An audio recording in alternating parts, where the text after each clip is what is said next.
So my name is Roland, and I'm an alumni of Prevail. Um, y- uh, have been for, gosh, I didn't guess the last 10 months. So I'm originally from Binghamton, New York, which is which is upstate, closer to Syracuse, about an hour south of Syracuse.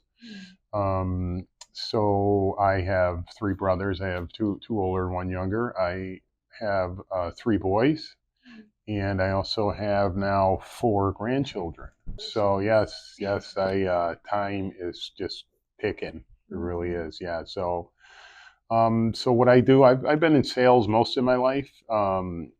RV sales, automobile sales. Um, I kind of struggled in school a little bit, academically, ADHD. I'm sure a lot of folks can identify, especially in recovery. ADHD seems to be kind of a part of, right, the process, unfortunately. So, but when I was a young man, there wasn't a lot talked about it, especially in school. There wasn't a lot of help. So, in a lot of ways, I kind of feel like I got pushed through. So, so I was able to use my God-given skills, and which were not academics, and my art background, things like that. And then, of course, I have the gift for gab, so they say. Why not get paid for it? Why not find something that? That's another great thing, is that there's so many options out there, right? We don't have to. Certainly college is great, but there's a lot of successful people that really couldn't afford to go to college. So one thing you're guaranteed is you're going to have a big bill that needs to be paid, right? So there's other ways to go. If you did like myself, if you struggled in school, then you can still be successful, right? You just need to find a different avenue. So my father died tragically at a young age. I was at it, so was he. But he was an alcoholic, and he was physically abusive towards the family. But they would have parties on the weekends and have friends over, and there would be, roach pot in the ashtray, and alcohol half drink, and so I think that's really kind of yes, that's where it started. And it was acceptable. It's marijuana mostly, and when I say it was accepted, I'm sure a lot of people understand that we tend to have those people around us, so it seems normal, right? And so I struggled with that. Maybe not so much early on, but it was more of a. I think it was just trying to fit in, you know. Growing up with a low self-esteem, right? Because of my academics and my issues, um, you want to fit in. So sometimes you'll go maybe too far to fit in, right? And taking chances, things like that. So um, I was definitely a risk taker. I think I'm sure we'll get to it at some point, but part of a lot of my story is taking risks. Some of them really not necessary, some dangerous, right? Some, there's trouble sometimes when you're in those situations. But again, I realized a lot of it had to do with just trying to be a part of the crew, and because I struggled at one end, I felt like I had to make up for it at the other end. Now there was some drinking, mostly just beer, but I remember the first time one of the neighbors stole some liquor from their dad's cabinet, and we snuck out into the woods, and it was black velvet, actually. Not the tastiest stuff as a young man, but it burned. I remember burning. I couldn't drink it, and one of the guys said, "Well, just plug your nose, and then you'll be able to." So I remember plugging my nose and drinking it, but the thing is, it was so bad, like it burned literally all the way down, right? But after about 2 or 3 or 4 minutes, everything changed. Like I'll never forget it, because instantly I felt, the low self-esteem went away. you know. I felt confident, I didn't care what you thought, like it was too good to be true. This came from a drink. My life and how I feel about myself changed in an instant from this bottle. So obviously it became my best friend. There were several times that I knew that I needed to do something different, that I needed to change. And but again, the addiction is stronger maybe than your will, right? So what happened is, I think that I would say the turning point. Hmm, I partied for a long time. So this went on for quite a few years. The alcohol, the marijuana, and then of course from the alcohol to the marijuana to the harder drugs. Cocaine was really kind of the thing when I was a young man. Growing up in the 70s and 80s. Um, so that it was a while before I said, okay. But I will say that June 11th, 1995, was I quit everything. Okay, I got myself into rehab. That was in Binghamton, New York. I stayed sober for 25 years. And, I was involved in a program with a home group. I sponsored young men, took them through the steps. I had a sponsor. We did a lot of things together. We rode motorcycles to the meetings, and we spoke at meetings, and fellowship. It was it was great. I mean, I was able to do something finally. There is a point where you get sick and tired of being sick and tired all the time. You get tired of constantly saying, I won't do it again. This is the last time.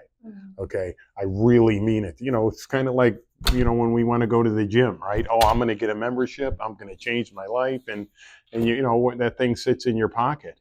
This is like a gym member. Just because you get a membership doesn't mean you're in shape. You actually have to work at it. So that's the same with the program. You have to work at it. You can't just, hey, I'm a member of AA.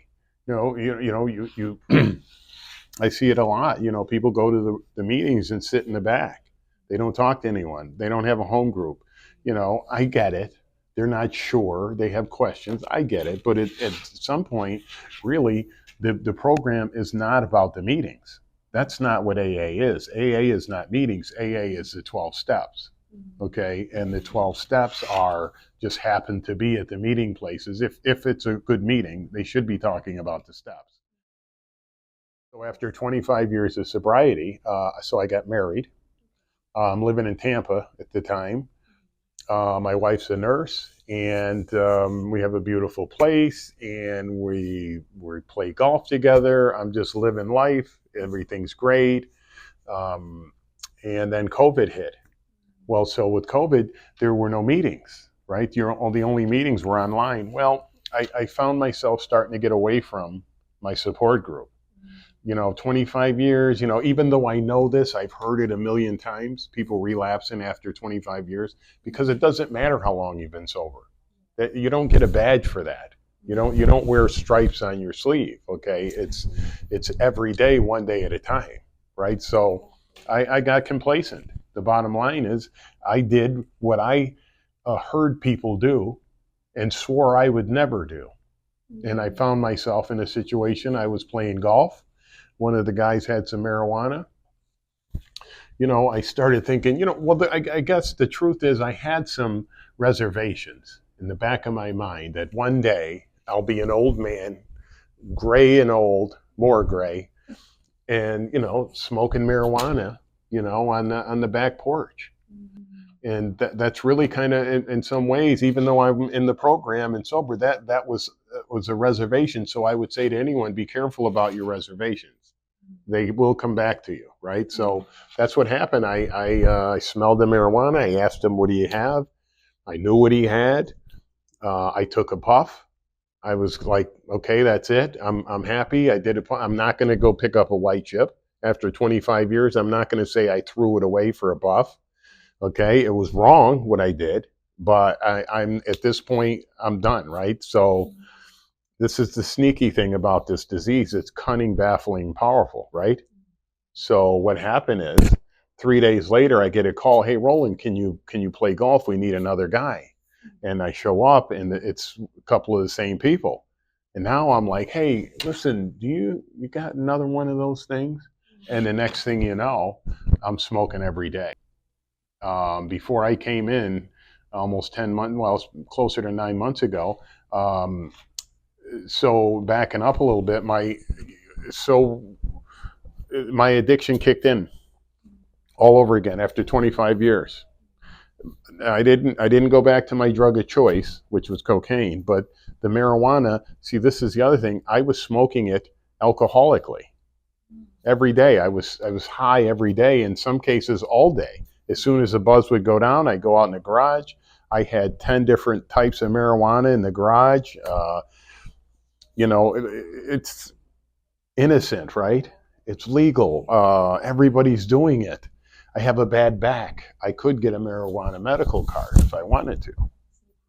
So, and it would maybe even be justified. But the problem is, and this is true for anyone that thinks that, well, I have an issue. I have a serious problem. I need medication. Let me just, let me put it out there. You're an addict. If you're an addict like me, that's not possible. Okay, it just doesn't work like that. It's a progressive disease. Okay, it gets worse and worse and worse. Yeah, it started out a puff on the golf course, but it ended up my wife saying, "Listen, can't do this." Okay, and it was February 8th, 2024, that I picked up the phone. I made a couple of calls. I got someone on. I want to say it was Morgan, possibly, on the phone, and I just basically spilled the beans, and she really she said everything that I needed to hear, everything, including I could bring my golf clubs, which, by the way, she wasn't completely upfront, but you can't bring your golf clubs there. But anyway. So yeah, so I next thing you know, there's an Uber out front. I packed a bag, said goodbye to my wife. I haven't seen her since. So, and I ended up here in Fort Lauderdale, at Prevail. So yeah, so it's been quite a journey, and so Prevail has been amazing, actually. Just like the people that work here, they're one of us in most cases. Okay, not just somebody that went to college and they're talking from something they read, but most of the people that you deal with are talking from experience.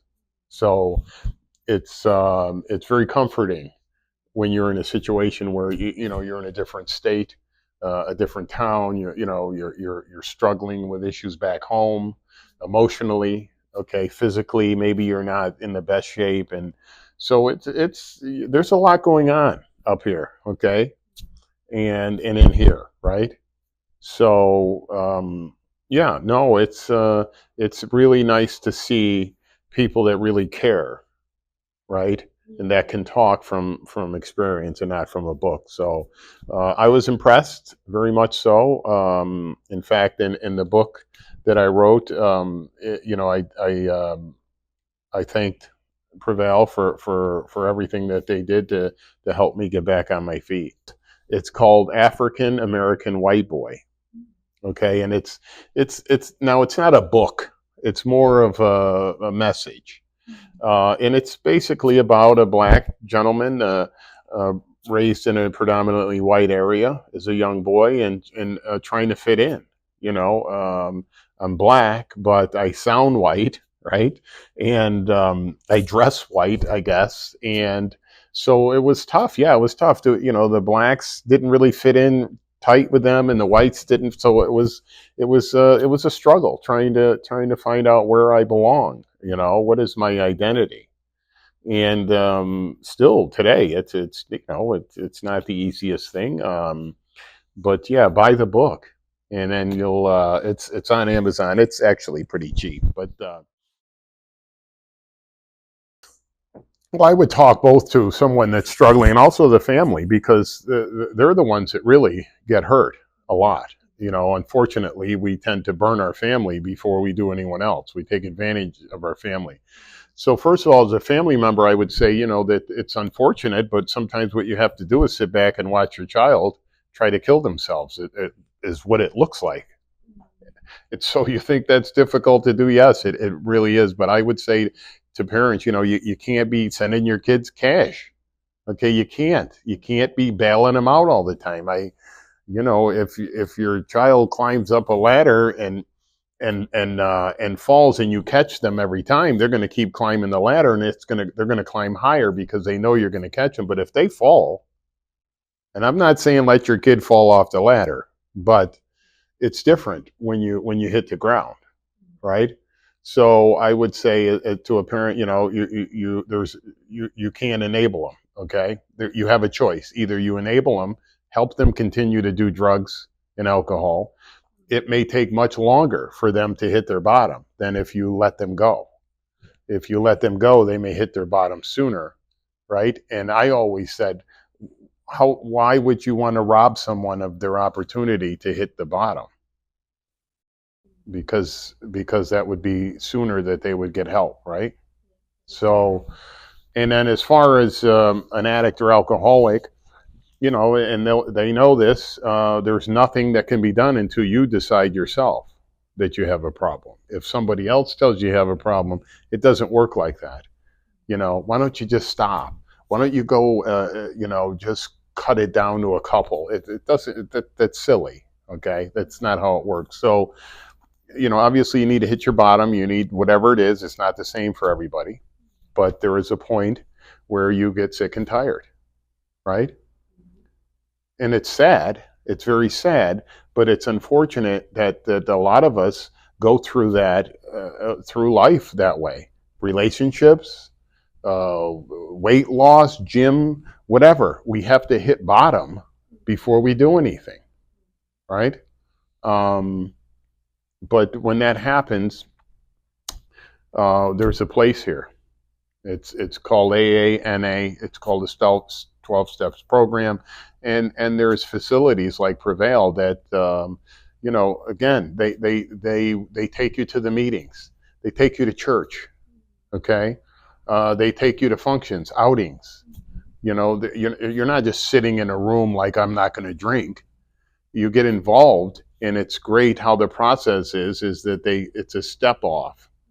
Okay, you go from a detox, and then you move into a situation where you're living with others, and then you move into a situation where you have more responsibilities and ability to leave the premises and things like that. So it's a step down group or step up group, however you want to say it.